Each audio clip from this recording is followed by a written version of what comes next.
Ja si myslím, že to je úplne normálne, lebo aj premiér má presne toľko isto povinností, práve naopak viacej ako mám ja sám. Treba sa pozrieť, ako si vedie SDK ODS, kde bola tesne po voľbách, kde si hlboko pod právom zvoliteľnosti, kde je dnes, no tak je niekde na druhom mieste medzi stredopravými stranami.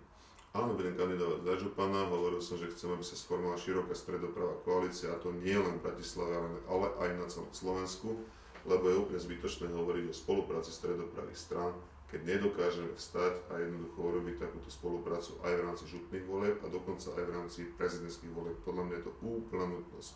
Ja som vždy vyhral s tým, že som povedal, čo budem aj robiť ďalej. To znamená, keď som napríklad kandidoval na poslanca Národnej rady, povedal som, že si nechám post župana a dostal som 4. miesto v poradí kružkov v rámci SDK ODS úplne bez problémov, a to dokonca z nejakého miesta niekde na konci prvej desiatky, takže to beriem ako prejav dôvery k obom týmto svojim funkciám. A ja by som sa v tomto riade vždy striktne volil voličov, nech to nerozumie.